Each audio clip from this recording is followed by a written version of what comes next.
प्रधानमंत्री मोदी पर कांग्रेस का जो हमला है वो लगातार जारी है। अब एक और ट्वीट कांग्रेस पार्टी की तरफ से जवाहरलाल नेहरू और नरेंद्र मोदी के कद की तुलना की गई है। इसमें जवाहरलाल नेहरू के सामने नरेंद्र मोदी को नीचा दिखाने की कोशिश की गई है। एक ट्वीट किया गया, एक तस्वीर उसमें डाली गई है जिसमें एक बड़ा कद, बेहद बड़ा कद जवाहरलाल नेहरू जी का दिखाया गया है और उनके सामने बहुत छोटा नरेंद्र मोदी की आकृति जो है वो दिखाई गई है और ऊपर कैप्शन दिया गया है, जितनी मर्जी भी कोशिश कर लो। ये देखिए, ये वो ट्वीट है।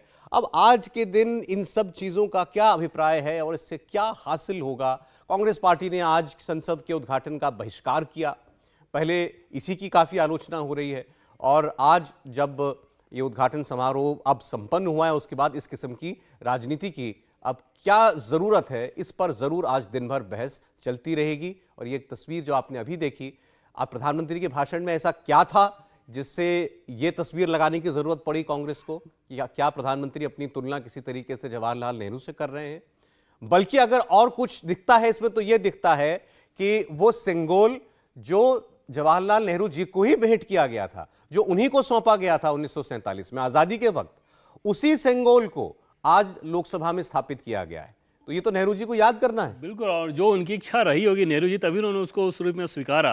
उसी इच्छा को और बल दिया गया है, जो एक म्यूजियम में पहुंचा दिया गया था और वॉकिंग स्टिक के नाम से। जाहिर तौर पे पंडित नेहरू ने जब उसे लिया था तो वॉकिंग स्टिक के तौर पर नहीं लिया था और उन्होंने सहमति दी, तभी ये चीज़ें हुई थी चक्रवर्ती राजगोपालाचारी के मार्फत। और उसको फिर कांग्रेस के द्वारा खारिज किया जाना वो निश्चित तौर पर समझ से परे है। दूसरी चीज़ आप देखें सौरभ कि भारतीय प्रधानमंत्री नरेंद्र मोदी ने जब भी पूर्व प्रधानमंत्रियों की बात की है, सबके योगदान की हमेशा ही सराहना की है।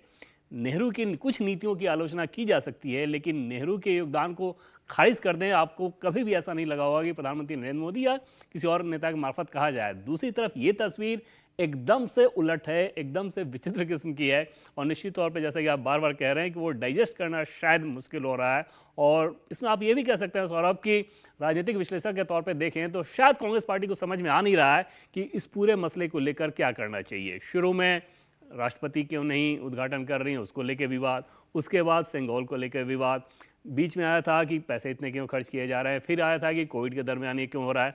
तो इस पूरे नई पार्लियामेंट बिल्डिंग को लेकर कांग्रेस पार्टी का स्टैंड लगातार बदलते रहा है और वहां पर शायद एक कंफ्यूजन समझ में आता है कि उनको नहीं समझ में आता है। कंफ्यूजन जबरदस्त है। शशि थरूर का आप आज का ट्वीट देखिए, ओम जी, उन्होंने भी लिखा है, वो अपनी पार्टी, वो कहीं ना कहीं ये कहना चाहते हैं कि दोनों पक्षों के तर्क जो है काफी मजबूत हैं, सरकार का पक्ष भी और विपक्ष का तर्क भी। सिंगोल को लेकर के वो लिख रहे हैं। उन्होंने कहा कि इस बात पर सहमति क्यों नहीं मनाई जानी चाहिए कि भाई एक हमारी इतिहास और परंपरा का प्रतीक है सिंगोल, और उसको अगर पुरातन और नवीनता के साथ, के मिश्रण के साथ अगर लगाया जा रहा है नई संसद के अंदर, स्वागत योग्य है। बिल्कुल, बहुत रेलेवेंट बात है ये। लेकिन आप देखिए, अभी तो आपने इस चित्र को मोदी जी को मैग्नीफाई करके दिखाया है, अन्यथा ये जो चमरौधा जूता है पंडित नेहरू जी का, उस जूते के आकार, जो उसकी नोक है, उसके आकार में मोदी जी को दिखाया गया है। ये कितना डेरोगेटरी, कितना इनडिग्निफाइड है, ये एक बात है। दूसरी बात आप देखिए, सेंगोल को आप इसकी ऐतिहासिकता पे प्रश्न उठाने वाले लोग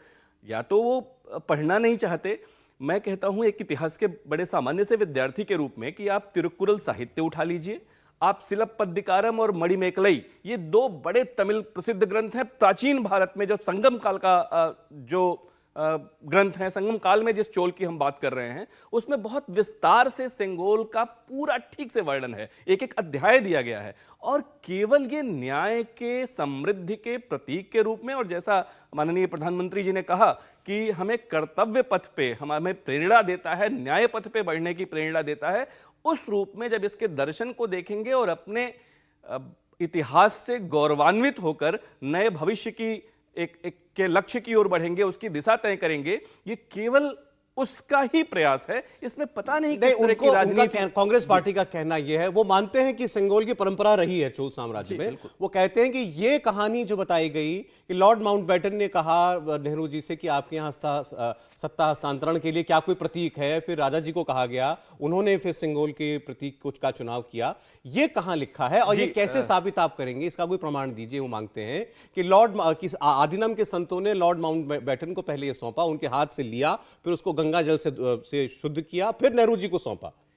सौरभ, बहुत रेलेवेंट प्रश्न, इसकी बहुत वास्तव में इस प्रश्न की बहुत ज़रूरत थी, क्योंकि इस पे सबसे ज़्यादा बवाल काटा जा रहा है कि साहब ये सब कोई आधिकारिक दस्तावेज नहीं है।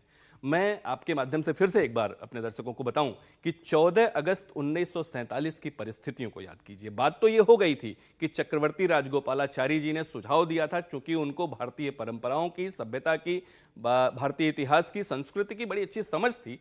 तो जब ये बात हुई कि किसी सिंबल के माध्यम से आप सेलिब्रेट करना चाहते हैं क्या आज़ादी को, तो उन्होंने कहा है सेंगोल के माध्यम से किया जा सकता है, क्योंकि जब भी राजसत्ता का हस्तांतरण एक शासक से दूसरे शासक को होता था, या इवन अगर शासक कुछ समय के लिए अपने राज्य से बाहर जाता था, तो किसी को वो राजदंड सौंप के जाता था, जिसके पास उस समय पूरी शक्ति उसके पास आ जाती थी राज्य व्यवस्था को संचालित करने के लिए। तो जब ये बात हुई, अब ठीक है, उस दिन का आधिकारिक दस्तावेज इसलिए क्योंकि 14 अगस्त को वो दिन उस त्रासदी का भी है कि हम विभाजन की विभीषिका झेल रहे थे, तो बहुत बड़े सेरिमोनियल रूप में उसको नहीं किया गया। लेकिन कम से कम 4 मैं आपको डॉक्यूमेंट्री एविडेंसेस उसके बता रहा हूं, कम से कम 4। आप देखिए कि जो थिरुवद्दुराई अधीनम मठ है, उसके जो दस्तावेज हैं, उनके जो 96 साल के किसी व्यक्ति से, 85 साल के किसी व्यक्ति से, और वो भी जो संत है, उससे आप अपेक्षा करेंगे क्या कि वो गलत बताएगा आपको? उनके यहाँ के रिकॉर्ड्स में वो पूरी बातचीत है। बुम्मिदी जो ज्वेलर्स हैं, जिन्होंने उसको बनाया, जिन्होंने उसकी रचना की, उनके पास फोटोग्राफ्स हैं, उसके उस सारे रिचुअल्स के फोटोग्राफ्स उनके पास मौजूद हैं। आप सबने देखा है उसको। क्या वो गलत हो सकता है? क्या उनकी बातचीत सारी गलत है? इसके अलावा डीएमके की ऑफिशियल वेबसाइट पे देखिए, इस तरह की चर्चा हुई है। ये सारे जो प्रमाण हैं, ये केवल इसलिए क्योंकि उस दिन कोई आधिकारिक दस्तावेज नहीं बनाया गया, कोई उसको डॉक्यूमेंट नहीं किया गया। ठीक है, ये इस आधार पे खारिज करना शायद इसीलिए ये बड़ी असहज स्थिति कांग्रेस के लिए। और आपने डीएमके का जिक्र किया, उनके लिए तो बड़ी विचित्र परिस्थिति है। इंडिया टीवी हर वक्त हर जगह डाउनलोड करने के लिए सर्च करें India TV news Google play store या ऐप स्टोर पर।